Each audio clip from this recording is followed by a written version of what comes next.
Je commence, hein? Bon. Alors, je commence comme tout le monde par des remerciements, mais remerciements un peu gênés, parce que je ne suis pas tout à fait sûre d'entrer dans le dispositif qui a été prévu. Mais enfin bon, si je comprends bien, ici, on est assez libre. En effet, peut-être comme vous savez, le fait que les antiquisants soient rattachés aux lettres, c'est tout à fait spécifique à la France, hein, et que dans les autres pays, on est des antiquistes, etc., et on n'est pas rattaché aux lettres. Donc ça vous expliquera pourquoi on est en quelque sorte des dissidents. Voilà. Alors, en tout cas, le groupe auquel j'appartiens et dont je vous ai donné les références, on est sur Facebook, parce qu'on est, bon, ça, c'est pratique Facebook, et ensuite, on est aussi sur quelque chose d'un peu plus sérieux, labantique-hypothèse.org, et en fait, vous pouvez avoir toutes les références de toutes nos activités sur ces deux sites, et notre association, qui est récente, hein, s'appelle Antiquité, territoire des écarts. Il y a d'ailleurs quelques membres bien connus qui se cachent, hein, dans cet auditoire. Ils ont peut-être intérêt à se cacher. Alors, j'avais proposé comme titre l'Antiquité comme laboratoire, et je voudrais m'expliquer tout de suite sur ce titre et comme ça introduire à ce que je voudrais vous présenter à partir d'un exemple qui sera celui des Perses d'Échille. Alors, le premier emploi de Antiquité laboratoire, c'est pour s'opposer à Antiquité conservatoire. Et cette opposition, je ne l'ai pas inventée, on l'a fabriquée assez vite à l'Institut des Humanités de Paris 7. Hein.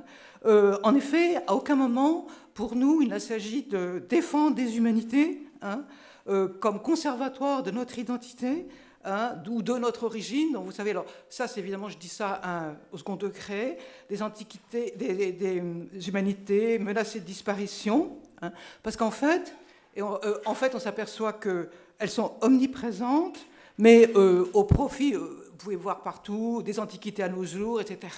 Et personne n'ouvre la bouche dans le domaine de la littérature, etc., sans dire déjà les Grecs, etc. Enfin, c'est insupportable, d'ailleurs.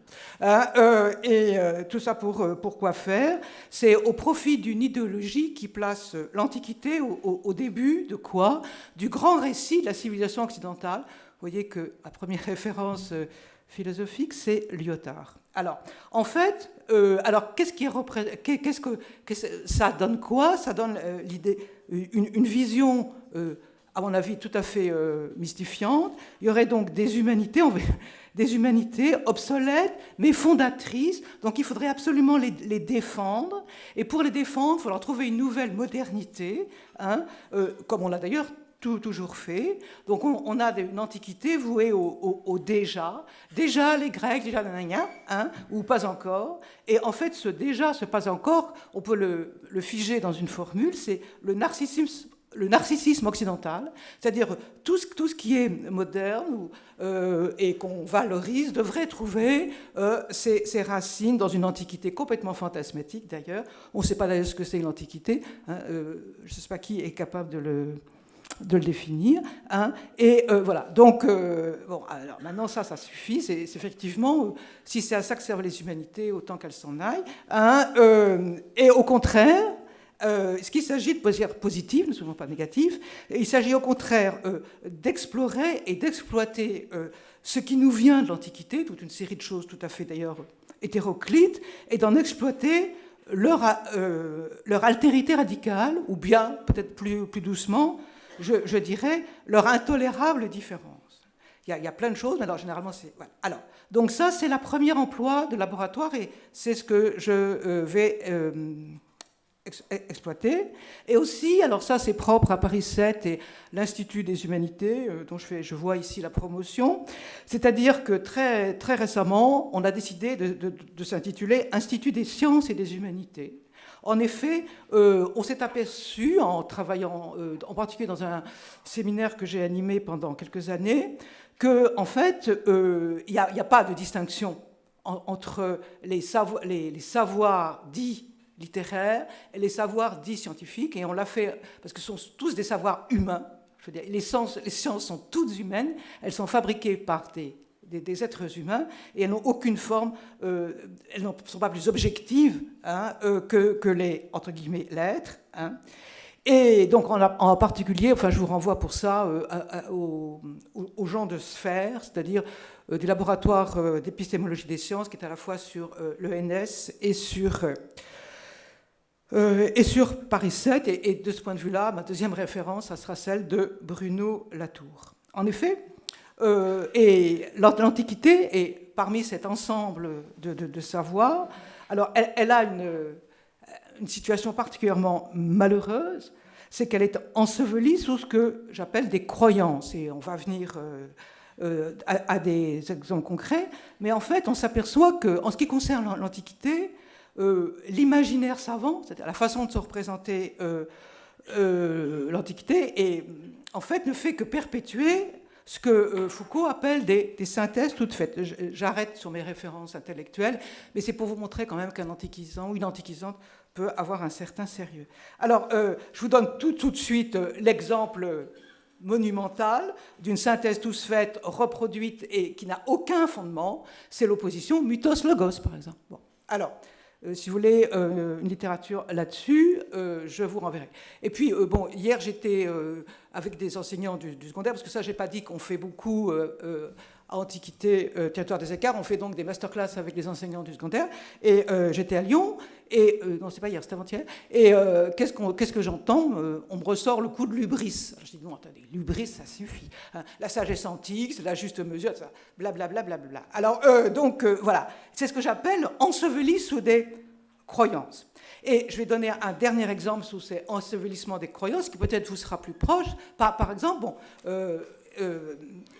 si vous voyez c'est un peu ma spécialité, si vous voyez l'enseignement sur le théâtre antique, à chaque fois, pour vous expliquer aux étudiants, aux élèves, etc., où on jouait, on vous balance une photo du théâtre de Dionysos et le Théreuse, dont tout le monde sait que ce n'est jamais que cette chose-là a été construite et puis reprise, mais au IVe siècle. Donc jamais ni Échille, ni Sophocle, etc., Euripide, etc., n'ont été joués là. Hein, et on vous balance ça. Et alors ce qui fait, alors ça c'est le type même, tout le monde sait que c'est pas vrai. Hein, je veux dire, même les gens qui, mais bon, on va pas commencer à finasser.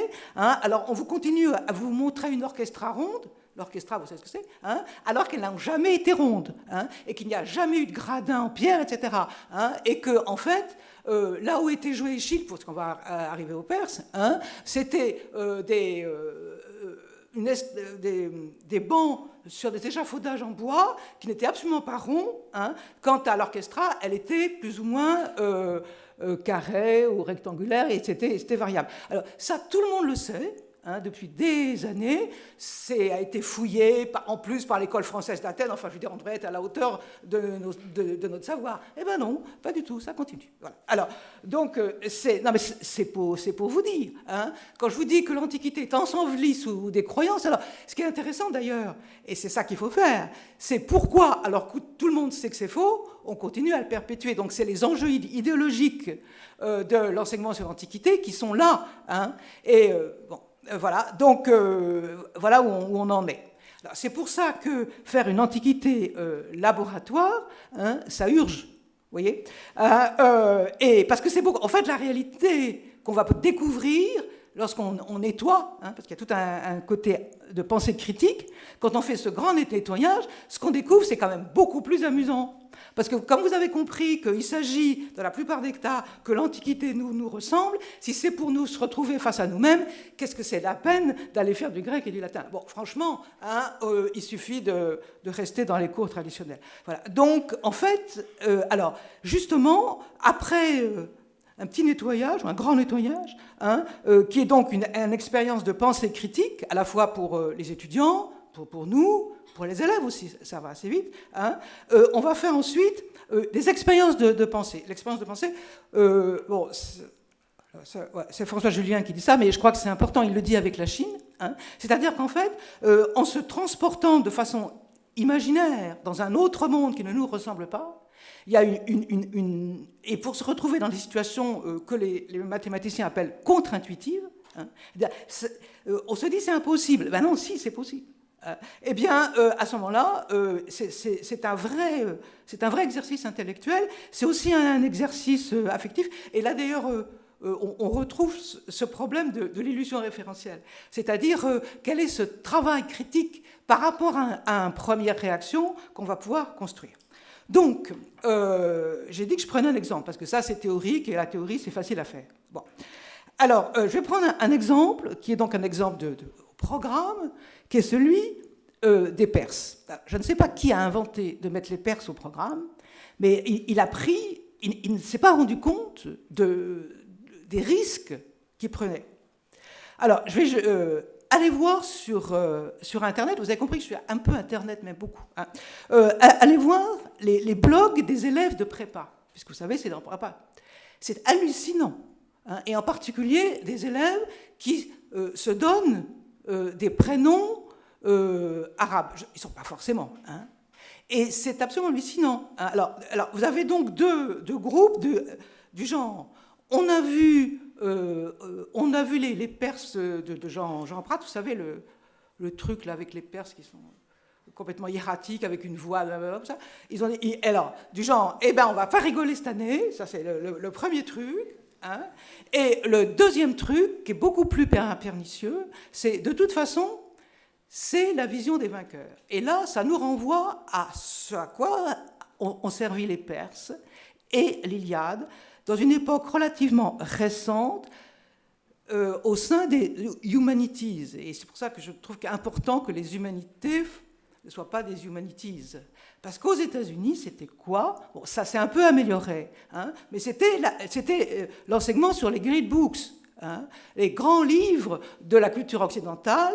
Et, au cas où vous l'ignoriez, à West Point, on faisait lire l'Iliade, hein, aux futurs officiers qui allaient combattre en Irak. Hein. Et il n'y avait pas de problème. Bon, il se trouve que j'étais dans une soutenance de thèse qui était sur ce sujet, sur les great books. Hein, mais on s'instruit beaucoup dans les soutenances de thèse. Et c'est hallucinant. Donc, en fait, alors là, si vous voulez, c'est très important.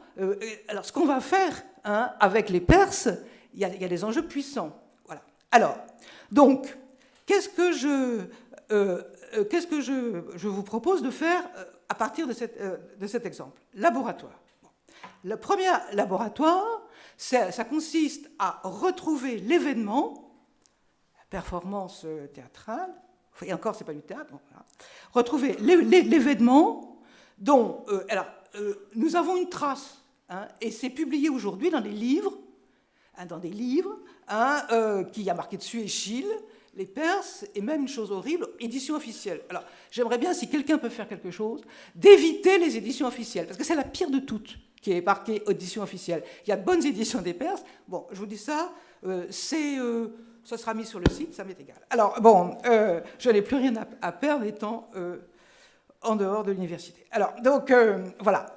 Donc, non, mais c'est vrai. Alors, en effet, qu'est-ce que ça veut dire faire l'archéologie de ça, une première archéologie? Ça veut dire que ce que nous prenons pour un texte littéraire, parce que dans la pratique, c'est un texte littéraire, hein, n'était pas cela à son statut originel. Alors donc, on va être pratique. Qu'est-ce qui se passait? Qu'est-ce qui s'est passé, hein, l'année qui a précédé les grandes Dionysies, où ont été joués, je dirais pas représentés, où ont été joués les Perses? Ça veut dire qu'un Échille, bon, je vous écris pas au tableau, parce que quand même, vous savez, Échille a été désigné par l'Archon III, bon, peu importe l'Archon III, hein, comme, alors, Choro Didaskalos. Alors, évidemment, au début, ça fait bizarre, mais après, on s'habitue. Hein. Alors, comme Choro Didaskalos, ce qui veut dire instructeur de chœur. C'est-à-dire que, et c'est en tant que tel qu'il va avoir le prix. Donc, en fait, Échille n'est ni un auteur dramatique, ni un poète tragique, dans la langue indigène. Bon, voilà. Donc, commençons déjà par faire ce décalage. Et toujours dans la pratique, qu'est-ce qui est arrivé? Alors, on lui a donné un chœur, parce que ça, c'est l'essentiel, c'est-à-dire 15 jeunes gens, hein, sans doute, et pendant toute l'année. Et puis, on lui a fourni aussi une troupe, c'est-à-dire, en fait, 2 ou 3 acteurs. Alors, ne croyez pas qu'il a écrit comme ça ou dicté, parce que dans la pratique, on ne peut pas. Je veux dire, l'écriture, on verra tout ça à quoi sert l'écriture. L'écriture ne peut pas servir à fabriquer des livres parce qu'il n'y a pas de livres. Ou exactement, les livres qui existent ne sont pas faits pour être lus. C'est-à-dire qu'on vous raconte toujours des histoires de papyrus qu'on enroule, etc. Mais au bout de 4 déroulements, ils sont morts. Donc, vous ne pouvez pas, ça. Alors, dans la pratique, très simplement, dans les répétitions, dans les salles que quelqu'un qu'on appelle le corrège, on va parler tout à l'heure, lui a payé, il arrive, il a un tout petit, il a des petites plaquettes avec de la cire dessus, hein, mais si vous regardez ce qu'il y a sur les plaquettes, c'est illisible. C'est-à-dire que, en fait, c'est plutôt un aide-mémoire. Alors, je vous dis tout de suite pourquoi. Parce que à l'époque d'Échille, hein, l'écriture, les mots ne sont pas séparés. Et bien sûr, il ne va pas à la ligne quand il y a des vers. Et pour les hellénistes, s'il y en a dans la salle, hein, ni les esprits, ni la différence de longueur n'étaient notés. C'est-à-dire que ce que nous lisons aujourd'hui, soit avec un epsilon, par exemple, soit avec un ei, parce que le ei en ioniatique indique une longue, soit avec le ei, tout ça c'est noté de la même façon. Alors vous voyez l'usage. Voilà. Donc il arrive et en fait le coro didascalos, il va être l'intermédiaire, qui est donc Échille, il va être l'intermédiaire entre ce qu'il a préparé. Alors il a à la fois préparé des mots et il a préparé une musique. Donc il a ce qu'on pourrait dire, et encore, une partition verbale et une partition musicale, et c'est lui qui va les faire répéter, hein, peut-être, sans doute en utilisant ces petites tablettes, hein, et voilà. Donc en fait, on est dans ce que les Américains ou les Anglo-Saxons appellent une song culture, c'est-à-dire une culture du chant, hein, et on n'est pas du tout dans une culture littéraire. Alors, cela dit, ça peut être intéressant pour les élèves dont je vous disais tout à l'heure, j'étais tout à fait frappé de leur culture musicale contemporaine. Alors, donc, ce chœur, qu'est-ce qu'il va faire? Il va chanter pour Dionysos dans 4 pièces successives, hein, 3 tragédies et un drame satirique. Alors, il y a aussi, voilà, et donc c'est comme ça que ça se passe. Hein. À aucun moment, il y a un texte qui est mis en scène. Ça, c'est très important de comprendre. Hein. On est dans quoi? Dans des mots et de la musique qui sont préparés pour réaliser un rituel religieux, hein, et civique, si vous voulez, mais c'est indissociable, qui est d'offrir des chœurs à Dionysos. Et d'abord, ces chœurs. Et entre les chœurs, il y a effectivement, et les gens aiment beaucoup ça, des parties non chantées, il y en a aussi quelques-unes chantées, hein, qui sont des récits qui sont faits, ou beaucoup de récits, qui sont d'ailleurs des figures imposées, qui sont déjà préconstruites. Alors, donc, ici, je voudrais un premier point, une première note, hein, c'est qu'il y a l'usage de ce que Roger Chartier appelle les écritures éphémères. Et je crois que c'est important pour sortir d'une illusion qui est celle du grand partage, hein, qui est celle il y aurait les sociétés à écriture, les bonnes, les vraies, les nôtres, qui commenceraient avec la Grèce, hein, et puis il y aurait les sociétés traditionnelles alors, qui peuvent être sympas, mais qui sont entièrement dans leur réalité. Tout ça ne tient pas la route une seconde. Hein, là aussi, hein, ce sont des synthèses qui sont toutes faites. En fait, il y a un autre usage de l'écriture que la nôtre, dans la Grèce ancienne en particulier. Voilà. C'est la première chose. Et ensuite, deuxième remarque, le coro didascalos n'est pas un auteur de théâtre. D'abord, pour une bonne raison, c'est qu'il n'y a pas d'auteur de l'Antiquité, il n'y a pas de théâtre non plus, parce que théatron, ça veut dire juste les gradins où vous êtes assis. Pour le reste, ce n'est pas cet usage-là. Hein. Et donc, en fait, vous voyez, c'est intéressant de venir à la langue indigène, même si on ne sait pas le grec, ça n'a aucune importance. Hein. Moi, j'ai enseigné longtemps dans une université comme la vôtre, ici à Paris 8, dite de lettres modernes, où ça jacassait en grec assez facilement. Hein, l'essentiel, c'est de donner le sens des termes. Etc. Bon, alors, l'intérêt, si vous substituez le coro didascalos à l'auteur dramatique ou au poète tragique, hein, ou à l'auteur de théâtre, c'est que du coup, vous vous débarrassez des idées toutes faites, c'est-à-dire, vous ne poserez plus la question de savoir s'il y a une représentation, s'il y a une mise en scène, etc., etc. On est dans un autre contexte. En fait, le mot théâtre est inadéquat pour parler des Perses. Alors, donc, ensuite, je vais continuer. Si je suis trop longue, on m'arrêtera. Oui, non, ça va. Alors, maintenant qu'on prend les Perses, alors on voit en gros comment ça s'est passé. Mais alors, bon. Alors, les choses vont s'aggraver. C'est que dans toute tragédie grecque, alors, je vais me dire tragédie, non pas au sens de texte, mais au sens de performance, hein, puisque c'est comme ça que, lorsqu'ils utilisent le mot, en Grèce ancienne, c'est jamais un texte, c'est toujours la performance. Alors d'abord, les tragédies, c'est d'abord les chœurs, puisque c'est un concours de chœurs. Hein. Bon, ça, c'est la première chose. Et ensuite, le rapport entre mots et musique, on le connaît, c'est une chance, c'est Denis d'Halicarnasse qui explique que les mots sont mis sur la musique et non le contraire. Donc, Eschyle compose d'abord la musique. Et on va comprendre tout de suite pourquoi. Parce que qu'est-ce qui est en jeu, hein, pour remporter le prix? Parce que qu'est-ce qu'ils veulent? C'est ça qui est important, ils veulent remporter le prix. Et c'est tout à fait normal. Pourquoi? Parce que la musique, elle est codifiée. La musique doit être une musique de deuil pour l'essentiel. Hein. C'est une musique de deuil qui est donc jouée avec... alors, c'est pas moi qui ai montré ça, c'est Nicole Leroux. Bon, alors, avec un instrument qu'on appelle l'onos, et qui est l'instrument du deuil. Alors, donc en fait, les gens viennent là pour bien pleurer. Hein. La performance tragique d'Athènes, c'est une fête des larmes. Alors, bon...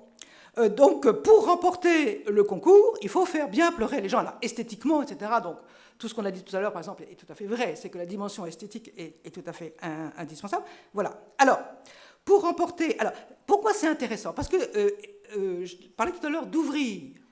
Si vous prenez la performance tragique à Athènes est une fête des larmes et du deuil, à ce moment-là, si on veut parcourir, sortir, hein, on va aller voir qu'il y a d'autres cultures où le deuil est une fête. Hein. Et je vais vous donner... Alors, quand je vous disais que les Perses, qui sont une hyper fête du deuil, on revient là-dessus, hein, que le sujet est polémique, les tziganes de Roumanie, ceux qu'on appelle les Roms, etc., bon, sont des gens qui pratiquent le deuil comme une fête, hein, et pleurer ensemble, hein, bon, je pourrais vous expliquer pourquoi, mais on a ça déjà avec médiation de la musique et des violons. Hein. Mais on peut prendre d'autres choses. On peut prendre aussi la Semaine Sainte en Espagne avec d'autres... Je suis désolée, on va encore retrouver des gitans. Hein, et ceux qui lancent les saetas, les saetas, au pluriel. Hein, donc un lien entre un rituel religieux de l'arme et une construction esthétique. Hein, et je vais continuer en aggravant mon cas, puisque je voudrais vous rappeler, et quelque chose qui peut être extrêmement intéressant, c'est que le seul théâtre en pays musulman, le Tazieh, est associé au grand deuil chiite d'Achoura. Et si vous écoutez les musiques d'Achoura, alors Achoura, donc, vous avez des grandes processions, hein, et qui célèbrent quoi? Qui célèbrent justement hein, la bataille de Karbala, hein, qui est donc là où est mort l'imam Hussein, et ça a été la séparation en deux hein, de l'islam. Alors bon, et je finirai par les gospels. Alors bon, donc vous voyez, on peut raconter des choses à propos des Perses, parce que c'est intéressant. C'est-à-dire, au lieu de faire des Perses un texte, c'est-à-dire qui est une fabrication relativement récente, et qui serait lisible en oubliant la musique, hein, et où on va commencer à raconter des trucs sur, je sais pas quoi, enfin, bon, toute une série de choses fausses, hein, eh bien, là, si on reprend la fonctionnalité esthétique et culturelle, on va pouvoir faire de cet Eschyle, peut-être, alors, est-ce que je vais dire un objet transitionnel? En tout cas, on va faire quelque chose qui va ouvrir l'Antiquité sur toute autre chose que la littérature française, hein, qui n'en a absolument pas besoin. Hein, on va l'ouvrir sur des cultures contemporaines non officielles, hein, et voilà. Et donc, ça, c'est quand même, je trouve, assez intéressant. Alors, ce qui d'ailleurs, intellectuellement, peut ouvrir à des nouvelles questions. Par exemple, comment une culture du deuil informe une société, donne forme à une société. Qu'est-ce que ça... Et là il ne faut pas y aller trop loin. Hein, parce que, bon, avec la société athénienne, on peut se demander le rapport entre... comment se fait-il que la société athénienne soit une culture... et cultiver les fêtes du deuil, et par exemple, pas du tout Rome. Il y a des tragédies romaines, mais les tragédies romaines ne sont pas des fêtes du deuil, ce sont des fêtes ludiques. Alors, c'est assez intéressant, ça fait exploser le genre, hein, le genre littéraire, voilà. Donc... et on peut à ce moment-là s'interroger sur, et pas trop parce que vous allez avoir la révolution dans vos classes, hein, qu'est-ce que ça veut dire que l'islam chiite soit une culture du deuil? et de la défaite. Vous voyez ce que je veux dire? Est-ce que ça a un rapport avec la violence? Bon, bon, c'est quand même extraordinaire, hein, parce que lui, il ne ressuscite pas, l'imam Hussein. Nous encore, nous. Pas moi. Enfin, je veux dire, les chrétiens, eux, au moins, ils font ressusciter Jésus. Tandis que là, Hussein, il est mort définitivement. Et on ne fait que répéter tous les ans la mort de Hussein. Bon, je trouve que c'est assez intéressant, hein, la culture du deuil. Alors, maintenant, pourquoi les Perses sont ce qu'ils sont? En effet, alors, je vais prendre un autre aspect absolument... enfin, bon, continuons à reconstituer l'événement.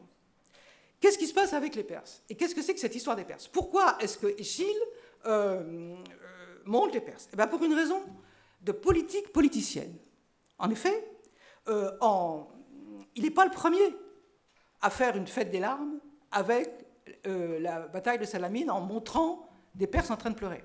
Il y a eu un type qui a fait ça avant lui, c'est Phrynikos, moi je ne marque pas parce que je perds du temps, qui a fait ça. Et pourquoi Phrynikos avait déjà fait une tragédie sur le sujet, hein, c'est que, d'une part, il avait comme Corrège, alors j'explique le Corrège. Le Corrège, c'est celui qui paye tout. Hein, il paye tout, hein, mais ça lui donne un certain lustre politique, parce qu'il est dans la procession qui précède, et ensuite, il va être peut-être chanté avec le chœur. Alors donc, Thémistocle, vainqueur de Salamine, se trouve être le Corrège de Phrynikos et lui suggère gentiment, hein, que c'est peut-être l'occasion de faire valoir son prestige politique, d'autant qu'il est le chef du Parti démocratique. Alors, du coup, il investit énormément sur Phrynikos, qui automatiquement gagne. Alors, je vais vous dire, à Athènes, on gagne lorsqu'on investit beaucoup dans les costumes et la musique. Voilà. Et alors, du coup, qu'est-ce qui se passe? Il se passe que Périclès, quelques années après, se retrouve être le Corrège d'Échille. Périclès veut virer Thémistocle à la tête du Parti démocratique. Et d'ailleurs, il va réussir parce qu'un an après, Thémistocle sera ostracisé. Donc, ils se mettent en état de rivalité avec Phrynikos. Hein. Et donc, Périclès investit beaucoup. Son père Xantippe, il a ruiné son père avec cette affaire, hein, mais il a aussi acheté des grands costumes, etc. Hein. Et puis, quant à Échille, c'était formidable, parce qu'Échille, qui passait pour pas très fort, hein, sur la musique, entre en compétition avec Phrynikos, qui était au contraire l'as de la musique. Bon, alors, je ne vous rentre pas dans les détails parce que là, je suis en train de dépasser mon temps, hein, mais je pourrais vous raconter. Donc, en fait, il y a une double rivalité, mais entièrement musicale et politique. Alors, ça marche puisque Thémistocle est viré après, etc. Bon, donc Échille réussit d'emblée à s'affirmer plus musicien que Phrynikos. Je vais quand même vous donner un exemple pour montrer on reste, même en faisant ce genre d'études complètement philologiques, hein, c'est que le premier vers des Perses, il n'y a pas de prologue dans les Perses, il commence d'emblée par du chant, hein, les vieillards arrivent, hein, en chantant. Et puis, le premier vers des Perses, ne croyez pas ce qu'on vous dit quand on vous dit que les Anapestes sont du récitatif, c'est une pure invention. Le récitatif n'existe pas, comme vous savez, avant la tragédie lyrique, mais ça, c'est une parenthèse. Alors, ils arrivent en chantant, et le premier vers des Perses est une reprise d'un vers du prologue de Phrynikos, des Phéniciennes, mais qui n'était pas chanté. Et donc, et qui est aussi le premier vers. Donc, en fait, là, il y a tout un jeu de virtuosité. Alors, donc, il faut que je termine là. J'ai encore du temps ou pas? 5 minutes. Oh, formidable. Alors, donc, voilà. Par conséquent, voilà. Donc, si vous voulez... alors, je vais quand même me situer. Il y a en fait deux traditions sur les Perses et Échille. Il y a toute la tradition textuelle qui a commencé, bon, en fait, plutôt avec la Renaissance, hein, mais assez tardivement, parce que Échille n'intéressait pas les gens de la Renaissance, c'est-à-dire ils ne savaient pas ce que c'était, ils pensaient que c'était une épopée, et puis les gens du XVIIe ont cru que c'était des opéras. Bon, alors, enfin, disons, il y a toute une tradition qui est tout à fait valeureuse, qui est le commentaire du texte. Bon, ça, je l'ai, et je dis, bon, c'est tout à fait intéressant, ça existe, là aussi, ça existe aujourd'hui. Bon. Mais ça, je laisse ça, il y a suffisamment de gens savants là-dessus, je leur laisse faire, à condition que quoi? À condition qu'on se mette d'accord au moins sur se débarrasser des choses fausses. Alors, on pourrait jouer comme ça au jeu des questions vraies ou faux.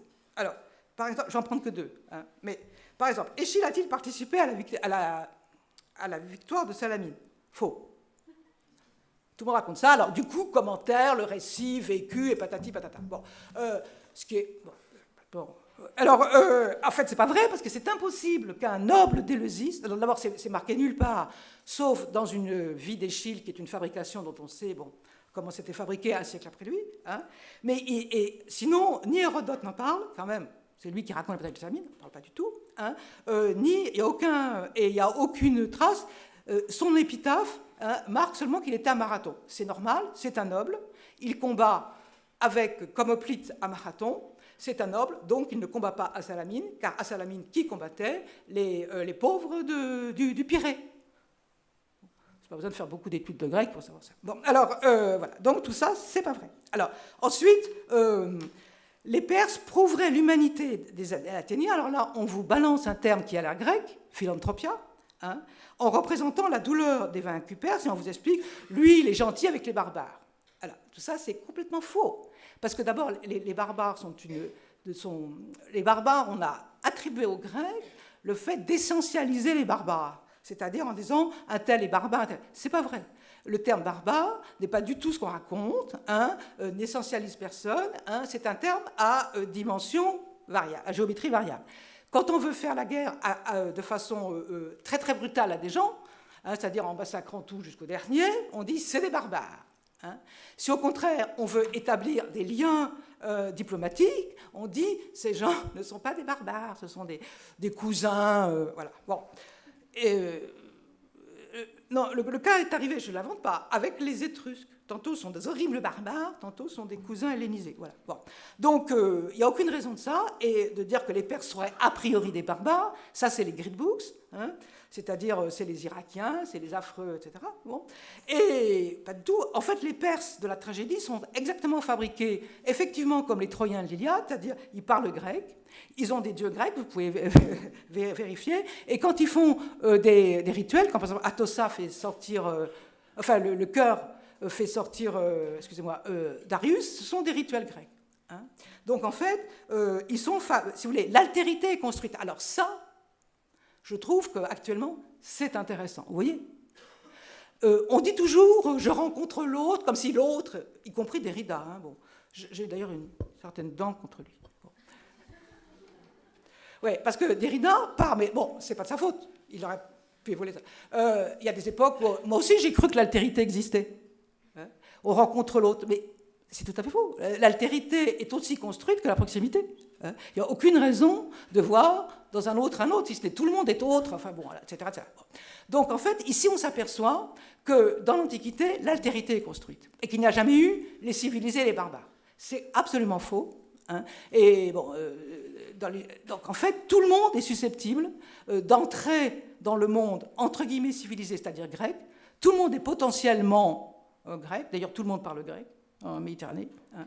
Ou bien tout le monde est potentiellement un horrible barbare. Hein. Il y a des moments où les Athéniens, vis-à-vis des Spartiates, on se demande s'ils ne les traitent pas de barbares. Voilà. Donc, et ça, c'est intéressant de discuter avec les élèves. Alors, vous voyez, bon, certes, on n'est pas dans la littérature, mais l'altérité est telle ou non construite, je pense que c'est un problème contemporain. Voilà. Donc, et je vais terminer sur un dernier point, je vais revenir aux Perses quand même. Si on regarde la fin des Perses, hein, la fin des Perses, elle est sur 100 vers entièrement chantée. Alors, vous voyez ce que ça veut dire quand on ne tient pas compte de la musique. Elle est chantée dans ce qu'on appelle, ce qui est la partie fondamentale d'une tragédie, qui est le komos, hein, qui est un moment où le chœur chante avec un ou deux personnages. Hein, et c'est un chant de deuil, c'est une fiction. Alors c'est intéressant parce que toute la musique, ce sont des fictions. Hein, c'est-à-dire que ce n'est pas du tout des musiques rituelles qui sont transplantées. Elles sont fabriquées à partir des musiques traditionnelles. Hein, et toute la fin. Alors ce qui est intéressant, c'est que c'est un chant de deuil. Or, dans la tragédie, lorsque le chant de deuil s'arrête, commence l'héroïsation des personnages. C'est-à-dire ceux qui vont, au lieu, parce que normalement, en dehors du théâtre, des théâtres, on a des chants de deuil qui vont jusqu'à l'extinction. Hein, et c'est-à-dire, il n'y a plus de paroles, on est uniquement dans la musique, puis après, au cri, et puis la mort. Hein. Donc, dans la plupart des tragédies, le komos, donc, est au début, enfin, après le Comos, ceux qui ont traversé le Comos, si je peux dire, vont acquérir une parole, mais une parole complètement différente, une parole haute, une parole héroïque. Et dans les Perses, justement, alors s'il y a quelque chose à dire, c'est que les Perses, ça se termine avec le cri, l'étouffement. C'est pour ça que le Comos est un exodos. Hein. Et du coup, effectivement, les Perses n'entrent pas dans la dimension héroïque. Bon, et il y en a d'autres, hein, dans d'autres tragédies. Voilà. Donc, si vous voulez, c'est pour vous montrer que tout ça, c'est pas qu'on fait fonctionner, on continue à faire fonctionner les traces qu'on possède, mais un peu différemment. Voilà. J'ai pris mes dernières 5 minutes que vous m'avez gentiment accordées. Voilà.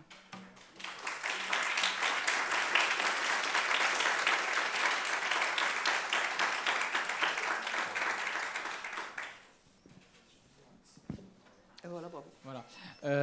J'aurais juste une question peut-être avant de faire circuler un petit peu le micro, ou du moins la parole, puisqu'il est attaché. J'ai envie de dire une question un petit peu d'une part d'ignorant, et puis je dirais peut-être de littéraire bourgeois occidental traditionnel. Concernant malgré tout, c'est une vraie question de connaissance, hein, sur le statut de ces textes, c'est-à-dire ce que nous avons comme texte, qui l'écrit, comment, voilà, quel est leur C'est statut. tout à fait normal, vous pensez bien que j'ai la réponse, mais c'est une façon de ne pas le mettre dans le texte. Voilà. Alors, tout ça, alors, heureusement, nous, les antiquisants, on travaille avec des historiens, on travaille la main dans la main avec des anthropologues et des historiens, et donc là, ce que je veux vous dire repose sur le travail d'un ami qui s'appelle Vincent Azoulay, qui est un jeune mais brillant historien de la Grèce. Voilà, alors ce qui s'est passé, alors ça va vous amuser en plus, c'est que Athènes, hein, donc IVe siècle, la fin du IVe siècle, a perdu la guerre contre les Macédoniens. Philippe de Macédoine craque. Bon. Et c'était fini pour Athènes, c'est-à-dire que la splendeur d'Athènes, à la tête d'une alliance dont elle pillait les alliés, mais comme ça, voilà, et donc est perdu, n'a plus aucun prestige politique, aucun prestige économique. C'est fini. Et là, un certain Lycurgue, qui n'a rien à voir avec l'homme de la loi, un certain Lycurgue qui se trouve une sorte de gestionnaire, on le met comme gestionnaire d'Athènes, de l'économie d'Athènes, hein, va prendre en charge de façon, par la loi, un mouvement d'identité nationale. Mais je prends exactement. Les Athéniens, quand même un peu déprimés, ont inventé de devenir la cité de la culture, puisqu'ils n'ont plus rien. Hein, ça vous fera penser à quelque chose, hein, ni économiquement, ni comme prestige, hein, ils se décident d'être là. Alors, et c'est ce qu'on appelle la nouvelle paideia, la nouvelle éducation. Et donc, il y a un certain nombre... Alors, Lycurgue et ses copains vont pêcher un certain nombre de grands hommes de la culture, hein, et qui vont monumentaliser et patrimonialiser. Hein. Et... bon, je suis rapide, j'essaie d'être rapide. Et donc, donc il y a Échille, je pourrais vous expliquer pourquoi c'est Échille, Sophocle et Euripide, mais enfin là, je n'explique pas. Hein. Donc, ils se prennent tous ces trois-là, hein, et alors, la loi de Lycurgue décide que alors, ils vont ramasser, c'est pas simple, parce que ça traîne partout, c'est surtout les familles d'acteurs qui ont gardé des traces qu'ils ont recopiées pour pouvoir eux-mêmes, non pas... faire de l'argent dans les banquets en chantant des bouts, des chils, etc. Bon. Et donc, ils ont tout ramassé ça. Ils ont établi alors, c'est là la première fois, des textes qui ne sont d'ailleurs pas lisibles, parce que vous allez voir comment ça se passe. Hein. Ils ont donc fait ça, hein, et sans aucune séparation. Bon, voilà, ils ont tout ramassé ça. Hein. Ils ont mis ça dans les archives de la cité et interdit d'utiliser... Hein, de prétendre qu'on va chanter ou jouer ou quoi que ce soit de l'Échille, du Sophocle et de l'Euripide sans aller voir l'archiviste qui va leur lire. Là encore, on a qui va leur lire. Alors peut-être ils prennent sous la copie, on n'en sait rien. Hein. Et voilà. Et donc c'est et au même moment, c'est là au moment où Lycurgue fait construire le fameux théâtre. Donc on voit comment ce qui était une pratique populaire, un tout petit peu brouillonne. Sympathique, hein, est devenue une institution. Hein. Ils ont institué, et c'est à ce moment-là où il y a eu le théâtre, avec des endroits où les gens devaient... Tout ça a été réglementé, hein, a été édifié, hein, et, chose comique, enfin, je peux dire, ils ont mis au théâtre les bustes imaginaires, bien sûr, puisque c'est un siècle après, hein, imaginaires d'Échille, Sophocle et Euripide, qui sont ceux que vous voyez, hein, et alors, mais qui sont complètement fictifs, c'est-à-dire qu'ils se sont fabriqués, ils ont la tête que doivent avoir hein, Échille et Sophocle et Euripide. Voilà. Et c'est à ce moment-là que l'école aristotélicienne, c'est à ce moment-là qu'Aristote écrit la poétique, hein, invente tout un système pour justifier le fait qu'on conserve les textes. Et par ailleurs, hein, c'est l'école aristotélicienne, les péripatéticiens, qui écrivent des vies, les vies des grands hommes. Oui. En fait, c'est tout. Alors, c'est extraordinaire parce que c'est toute une révolution culturelle, et c'est ça dont on a hérité avec pas mal de, je ne sais pas s'il faut dire de pertes d'ailleurs, pas très grave, mais bon, voilà. Donc c'est ça le dispositif. Donc en fait, moi ce que je propose, c'est de se situer avant les lois des Kurdes. Ce que vous disiez, juste pour bien comprendre, ce qui circulait parmi les familles d'acteurs, etc., comme support, c'était quoi? C'est circulait pas. Hein. Je veux dire, ils seraient gardés chacun précieusement. Alors, on ne sait pas, hein, on sait pas. C'était ou des papyrus, mais à ce moment-là, si vous voulez, ce qu'il y a, c'est qu'à chaque fois, on recopie. Hein, si on peut conserver ça, mais c'était plutôt... Alors, on sait aussi qu'il y avait énormément de variantes. Hein. Il y avait énormément de variantes. C'est sûrement pas des textes entiers. Hein. Alors, parce que... Et le problème, c'est les chœurs, justement, qui les conservaient. En fait, là, on manque de documents. On sait des petites choses. Hein. On sait, par exemple, parce qu'il y a un citharède, un joueur-chanteur. Le citharède, c'est un peu comme le guitariste aujourd'hui. Il chante dans sa campagne. Et qui se dit qu'il a eu beaucoup... Il a chanté des aïsmata. C'est intéressant, juste une dernière note de langue indigène. Hein. Les fragments sont appelés des aïsmata. Alors, les aïsmata, c'est fait sur ado, qui a donné en français ode ou aède. Hein. Donc c'est toujours chanté. Et en fait, la conservation passe avec la musique. Et en plus, ils ont remis de la musique dessus. Parce que ce qui n'était pas musical n'intéressait personne. Hein. Donc c'était chanté, donc ils remettaient de la musique. Alors la musique de sitar pour la tragédie, je ne vous dis pas. Enfin, je veux dire, c'est vraiment... Mais tout le monde faisait ça. C'était la pagaille absolue. D'ailleurs, c'est pour ça qu'ils ont fixé les textes.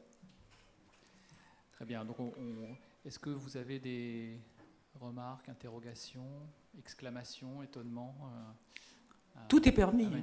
Tout est permis. Tout est permis.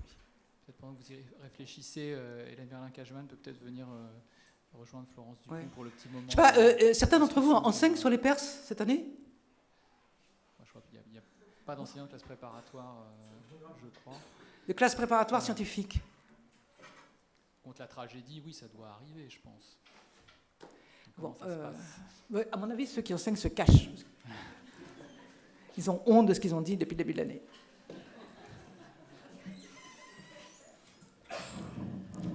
Oui.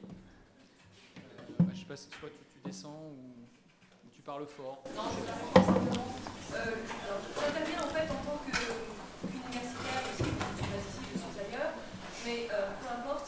Et comme spécialiste de théâtre, en fait, je vous ai écouté avec beaucoup d'intérêt parce que ce que vous dites en fait sur les atlantistes que ces gens n'enseignent pas, ils pourront peut-être l'utiliser sur le théâtre médiéval qu'ils enseignent parfois, notamment en cinquième.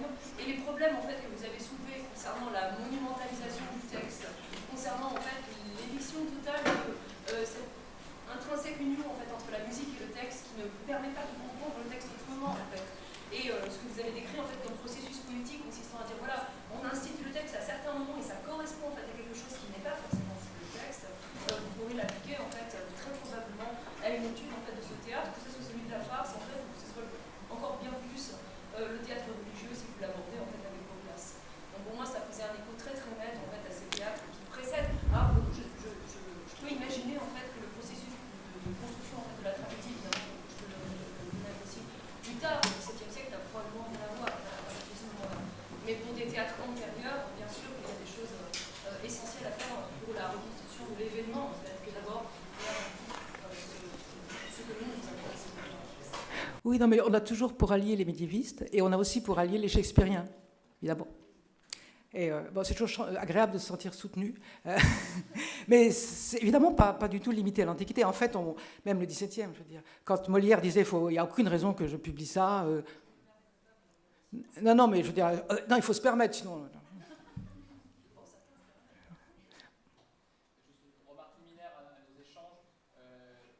prévoyez que ça va durer jusqu'à 13 heures. Je pense que c'est raisonnable. Certains doivent s'éclipser discrètement. Merci de faire discrètement.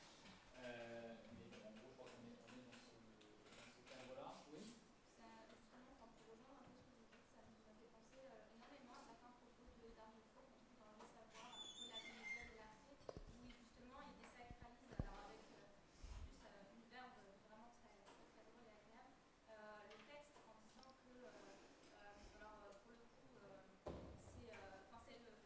c'est par exemple du comédien qui prend cher, puisqu'il dit que l'improvisation était la base de tout et que l'écrit était bien après. Et j'aime beaucoup aussi justement le fait qu'il va aller désacraliser Goldoni, en l'occurrence qu'on dit avoir institutionnalisé la commedia dell'arte, alors qu'en fait, oui, ça l'aime, et du coup, c'est une construction pure qui correspond à tout ça.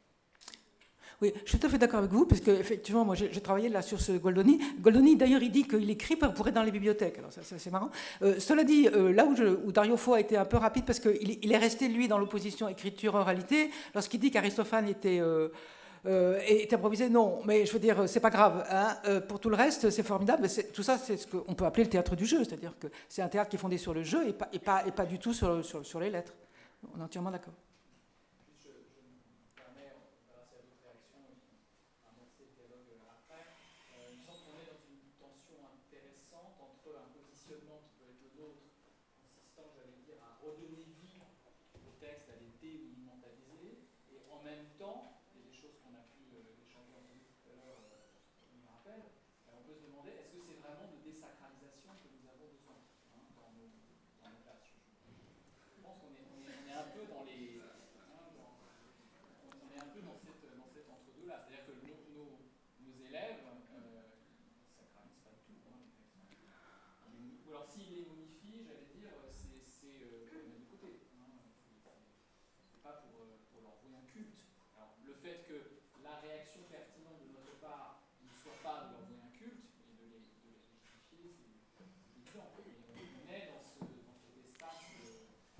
Je ne suis pas tout à fait d'accord, parce que de toute façon, l'environnement les sacralise. L'environnement les sacralise. Il n'y a rien à faire. Je veux dire, c'est pas vrai. D'ailleurs, c'est sacré, pas sacré. Je veux dire, il n'y a aucune raison de les sacraliser. Je veux dire, ils sont là, ils sont un héritage. Qu'est-ce qu'on va en faire? Mais surtout, alors, bon, en particulier, puisqu'on parle théâtre, les metteurs en scène qui disent j'ai joué le texte, que le texte, etc., c'est l'horreur, parce qu'en fait, c'est pas du tout ça. Ils ont joué quoi? Ils ont joué un truc qui est fabriqué, parce que les éditions actuelles font croire que les pères sont une pièce de théâtre. Alors, il y a des noms, je veux dire, un tel répond à un tel, etc. Même... traduit ou pas, ça n'a aucune importance, c'est la même chose. Les éditions de textes sont déjà des contresens absolus. Hein. Éditer aujourd'hui les Perses tels qu'ils sont édités, mais y compris en grec, ce sont déjà quelque chose qui n'a rien à voir avec les Perses. Donc, on ne désacralisera pas assez. Hein. C'est-à-dire que... enfin, moi, je ne pense pas qu'on soit d'accord, hein, mais c'est beaucoup plus amusant. Je veux dire, c'est beaucoup plus intéressant. Hein. Surtout qu'on entre dans une société où il n'y a pas de culture populaire qui s'opposerait à une culture élitiste. Hein. Les gens, ils vont tous, il n'y a pas beaucoup de distractions, hein, ils vont tous en Grande Dionysie. Hein. Ce n'est pas un truc pour un télo. Hein, même si les Bolakiens ont pu faire encore ça. Hein, mais bon, et donc il faut le reprendre par là. C'est pas plus sacré que le rap, je suis désolé, mais c'est du même ordre. Hein. Il y a plus ou moins bon. Quand je disais sacré, j'entendais pas au ouais. sens de monument érigé à part. Hein, je voulais simplement dire quelque chose à quoi on accorde une valeur particulière. Hein. Et notamment, et là, ça rejoint peut-être des termes sur lesquels on va échanger, des notions sur lesquelles on va échanger, une valeur dans laquelle nous nous reconnaissons. Hein.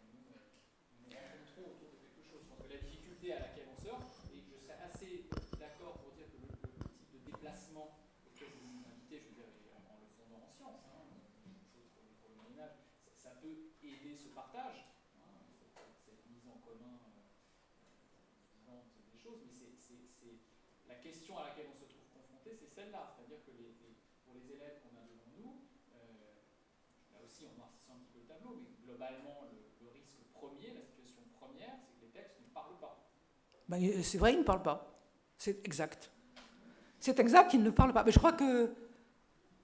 J'ai deux questions d'influence. La première, elle est pédagogique, pratique pédagogique. Oui. La deuxième, un petit peu plus épistémologique, je dirais. La question pédagogique, c'est la séduction de ta parole sur nous tous, je crois, on peut dire, ça vient du fait qu'on a ces idées reçues, bourgeoises, héritées, etc., un peu connes, qu'on ne met jamais en cause, etc. Et toi, la force de ta parole, c'est que tu me dis, vous croyez ça, et bien finalement, c'est pas ça. Mais comment tu fais avec des gens, des élèves, qui n'ont pas ces idées-là? C'est-à-dire qu'eux, ils parlent de rien. Ça, c'est pas vrai. C'est pas vrai. C'est pas vrai. C'est pas vrai parce que, si tu veux, alors, les idées reçues... les idées... Oui, ben, je répondrai non. Tu préfères la deuxième? Vas-y. Non. Les idées reçues sur l'Antiquité sont absolument partout.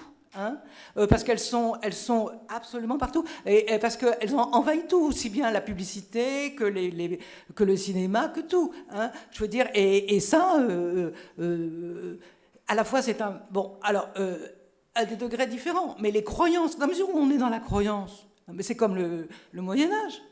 Tout le monde utilise. Ah, on est encore au Moyen-Âge. Hein, et ça, t'as pas besoin d'avoir fait de grosses études pour dire des conneries pareilles. Je veux dire, voilà. Donc, et même les gens les meilleurs, tout d'un coup, ça leur prend. Ils disent, on est encore au Moyen-Âge. On a dit, attendez, arrêtez avec le Moyen-Âge.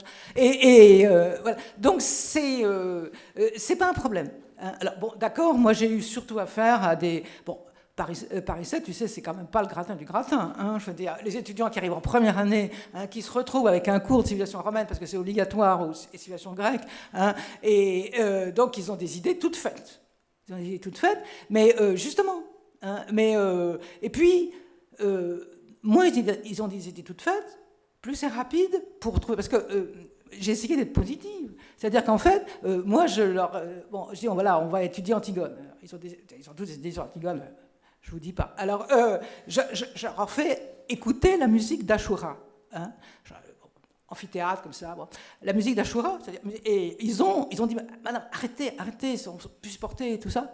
Tellement, je dis, voilà. Non, c'était pas la Antigone que j'étais à l'éco-effort. Bon. Et parce que je dis, voilà, c'est ça qui se passe. Hein. Oreste, il se transforme en vengeur par un effet de la musique, mais je dis, ça agissait sur tout le monde. Hein. Les gens au théâtre, ils étaient comme vous. Hein. Tout d'un coup, c'était insupportable. Et ça s'arrête. Et justement, ça va jusqu'où c'est insupportable. Et à ce moment-là, Oreste surgit comme vengeur. Tout le monde est soleil. Enfin, il se passe quelque chose. Hein. C'est facile, ça. Tu leur mets la musique d'Ashura. Hein. Ou et tu leur montres des trucs du Tatiana. Mais je veux dire, tout est possible. Hein. Je ne crois pas que ce soit... Bon, et je ne crois pas que la séduction, comme tu dis, c'est gentil, hein, de ma parole joue, parce que vous croyez que... Non, mais j'ai pas dit... Enfin, j'ai pris quelques exemples. Hein. J'ai Ischil la Salamine et la Philanthropia. Bon. Non, je pense que c'est... Non, mais tu es pessimiste, là. Je veux dire, la deuxième question, oui. Elle est plus générale. C'est frappant d'entendre les réactions des gens qui disent « Ah ben, c'est comme le Moyen-Âge, c'est comme Molière, c'est comme D'Arriufo, c'est comme la comédie de la liberté. » C'est-à-dire qu'on retrouve ça dans différents domaines. Et je dirais, quand on fait un tout petit peu d'histoire littéraire ou d'histoire de la philosophie, on s'aperçoit que toute discipline progresse comme ça. Donc je dirais, a toujours progressé comme ça. C'est-à-dire qu'à un certain moment, il y a toujours une personne qui dit « Bon, écoutez, jusqu'à présent, on a cru que tu vois ça dès le XVIIe siècle. Bien sûr. Dès le XVIIIe siècle. Donc, comment tu te différencies de ça, toi, si tu t'en différencies, ou est-ce que tu reconnais que tu es comme tout le monde, au fond, dans cette histoire-là de l'élaboration des savoirs, tu es à un certain moment celle qui dit que, en sachant très bien qu'après toi, il y aura quelqu'un qui va dire « Ah oui, bon, alors là, attendez, on se retrouve là par limite dans les années 2014, on n'en est plus là. » Oui, bien sûr. Mais le problème, si tu veux, nous, on fait ce qu'on appelle la pragmatique anthropologique. Et aussi pour nous. C'est-à-dire qu'en fait, pourquoi je fais ça? Parce que je pense que ça fait un bon usage. C'est-à-dire qu'en fait, ça ouvre, à la fois, ça ouvre l'imagination. Parce que quand on travaille avec des metteurs en scène, hein, on leur dit, écoutez, arrêtez la sacralisation, etc. C'est du matériau, hein, effectivement, hein, fait comme Heiner Müller, hein, avec Shakespeare. Voilà. Bon. D'accord. Et puis, et voilà. Mais si tu veux, en revanche, je ne crois pas du tout sur une étape de l'émancipation de notre amie Rancière, que j'adore beaucoup par hasard. Hein, et voilà. Et puis, alors, pour ce qui est... répondre là. Hein, bon, on a un héritage. Alors, on a hérité de l'affreuse commode de la vieille tante. Hein. Alors, est-ce qu'on la jette ou est-ce qu'on en fait quelque chose? Et c'est ça. Hein. On a un héritage. Il est là. Il est un héritage. Hein. Il nous a pas du tout constitués. Je crois absolument pas à ça. Hein. Si ce n'est, bon, de façon imaginaire. Hein. Et un certain fonctionnement de cet héritage me semble être enfermant. Hein. Enferme les intelligences, enferme les imaginaires et nous coupe des autres. Hein. Bon, je dirais que, simplement, je vais terminer là-dessus. Je veux dire, il n'est pas nouveau au contraire, ça se fait souvent, hein, de rappeler que l'Antiquité n'est pas notre... nous ne sommes pas les seuls héritiers de l'Antiquité. Toute la Méditerranée. Hein, et qu'en particulier l'Afrique du Nord. Hein, et que nos élèves qui viennent, ou étudiants hein, qui viennent du Maghreb, sont aussi légitimes héritiers de tout ça. Hein, et pas simplement de Saint-Augustin, parce que généralement c'est Saint-Augustin. Voilà. Évidemment, parce qu'il est né à Annaba. Alors, donc, mais voilà. Donc en fait, je crois que c'est ça qui est intéressant. Hein, de dire, mais simplement, on répond par l'usage, et non pas par une certaine essence hein, de ces trucs-là, quoi. Je veux dire, bon. Bon, peut-être. Si vous permettez, après vous pourrez réagir aussi aux échanges. Hein. Oui.